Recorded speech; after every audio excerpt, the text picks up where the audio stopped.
Aujourd'hui, je déclare la guerre aux shorts qui tombent.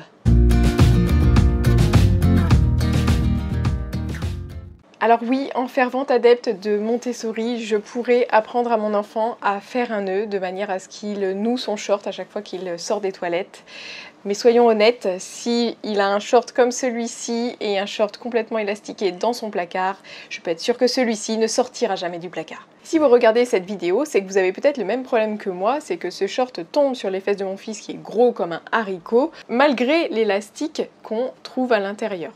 En fait, vous avez un élastique qui est mis à une taille standard et vous avez un petit cordon qui permet de resserrer si le short tombe malgré tout. Dans cette vidéo, on parle d'un short, mais ça peut très bien être un pantalon. Je pense notamment aux pantalons un petit peu style jogging. Alors, on ne va pas enlever l'élastique, on ne va pas non plus enlever le cordon. Par contre, on va rajouter un élastique qui, lui, va servir à serrer le short et le reste, ça restera pour la déco. Cette manipulation peut être faite avec ou sans machine. Si toutefois vous voulez vous lancer dans la couture avec la machine à coudre, sachez qu'il existe sur cette chaîne une playlist qui s'appelle Débuter la couture sans stress. C'est une série de vidéos qui vous donne les bases et les astuces pour commencer. Et d'une manière générale, sur cette chaîne, vous aurez beaucoup de tutos pour débutants. Donc abonnez-vous si ce n'est pas encore fait. Et puis si ça vous intéresse de coudre vos premiers vêtements, je propose aussi des formations couture de vêtements. Je vous conseille pour ça de vous abonner à la lettre du Club Couture que j'envoie tous les mercredis. Quand vous vous abonnez, vous avez une offre de bienvenue, je vous en dis pas plus, je vous laisse découvrir tout ça et toutes les infos sont dans la description de cette vidéo.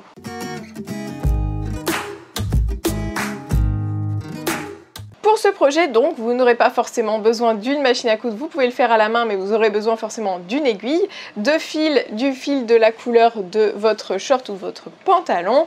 Vous aurez besoin d'un instrument indispensable en couture, et même pour les personnes qui ne cousent pas, je conseille d'avoir cet instrument à la maison, c'est un découpe-vite.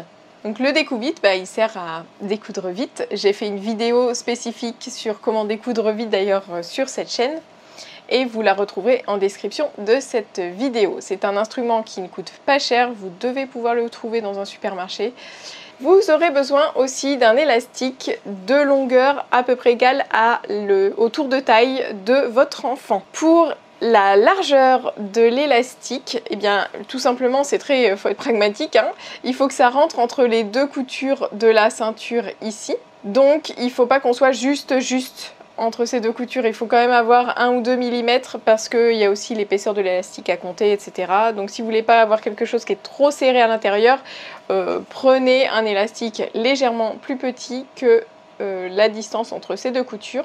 Et ne prenez pas quelque chose de trop fin, je conseille d'avoir un élastique de 2 cm au minimum. Donc là je sais que ici 2 cm était correct, 2 cm et demi aurait été parfait, 3 cm c'était un tout petit peu trop parce que c'est vraiment pile poil la distance qui est entre mes deux coutures. Ensuite, vous aurez besoin d'une épingle à nourrice, pas trop petite, je dirais plutôt grosse parce qu'on va passer dans la ceinture du pantalon, donc il faut quelque chose d'assez robuste qui tienne bien.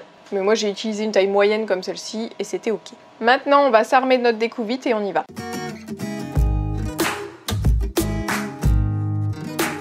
Donc on a le short, on a la ceinture, dans la ceinture il y a un élastique et il y a aussi un cordon, il y a les deux.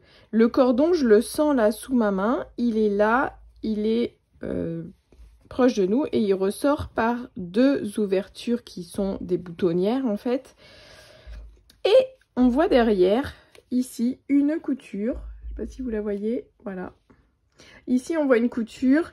Parce que le cordon, si on tire trop dessus, vous avez déjà eu ce problème-là avec les kawaii notamment, quand on a un cordon et qu'on tire trop dessus, il y a l'autre côté qui rentre à l'intérieur et c'est un enfer après pour le remettre. Donc, ce qu'ils ont fait dans l'industrie du textile, c'est qu'ils fixent le cordon avec une couture au dos. Donc, on va immédiatement supprimer cette couture-là. Donc, c'est une couture qui est assez serrée. Donc, c'est pas forcément évident. Et si on ne l'enlève pas, cette couture va nous gêner pour passer notre élastique, donc on est obligé de la retirer. Prenez le temps à la fin et vérifiez que c'est bon en tirant sur le cordon. S'il bouge, on passe à l'étape suivante, sinon c'est qu'il reste encore 1 ou 2 fils à découdre.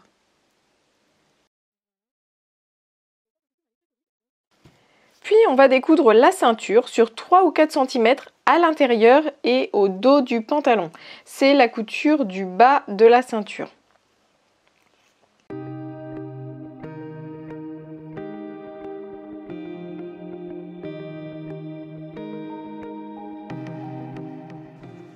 On aperçoit notre cordon, on va passer notre élastique à nous entre le cordon et l'élastique du short, à l'aide d'une épingle à nourrice qu'on attache au bout de notre élastique. Pour éviter que l'autre extrémité de l'élastique ne rentre à l'intérieur, on l'épingle au short temporairement.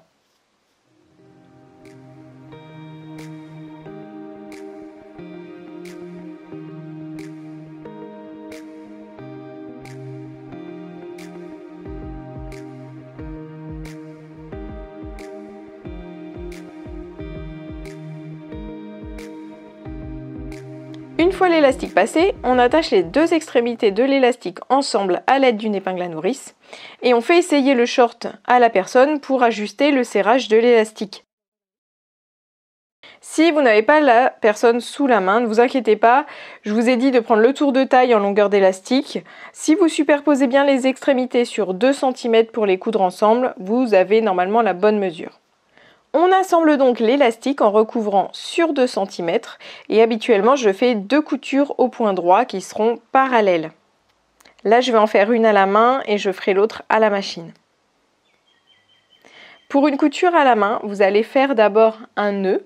Pour faire un nœud, on crée une boucle et on passe ensuite 2 fois dans la boucle. Normalement ce nœud tient bien.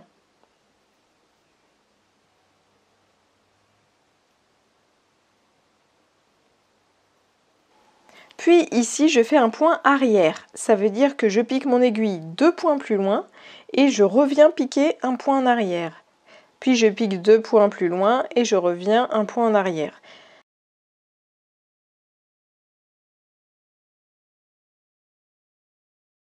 Alors là, je tâtonne un peu avec mon aiguille quand je vais de l'arrière vers l'avant pour bien piquer sur ma ligne blanche.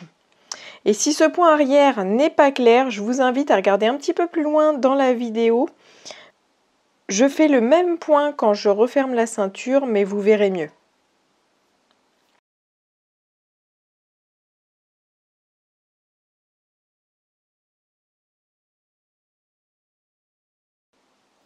À la fin, je fais un nœud en passant 2 fois dans une boucle, exactement comme au début. Si je ne suis pas confiante, je fais un deuxième nœud.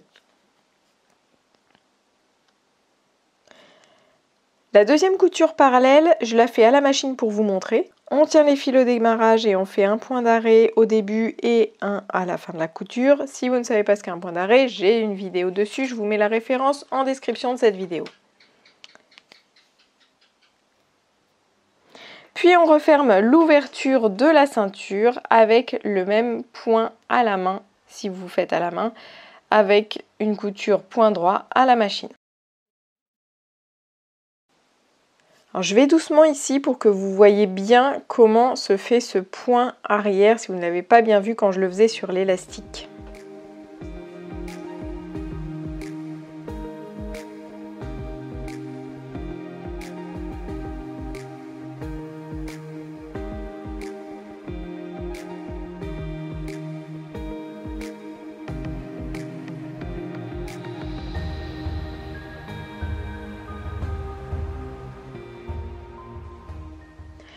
Puis on place bien le cordon. Et ce n'est pas fini, pour refixer le cordon et éviter que l'élastique ne vrille dans la coulisse, je vous conseille de faire 2 piqûres au point droit, une sur chaque côté du short au niveau de la ceinture. Pour ça, à la machine, je vous conseille d'allonger le point à 3,5 mm parce qu'on a quelques épaisseurs. Et puis cette fois, c'est fini. Si cette vidéo vous a été utile ou même vous a changé la vie, vous pouvez mettre un petit pouce, vous pouvez me laisser un petit commentaire et me raconter votre expérience ou juste me mettre un petit smiley, ça va très bien. J'en profite aussi, j'aurais dû le dire au début parce que tout le monde ne va pas jusqu'au bout de la vidéo, mais je vous remercie vraiment pour votre soutien, notamment à celles qui me font toujours un petit coucou. Je vous embrasse et je vous dis à très bientôt dans une nouvelle vidéo. Bye bye!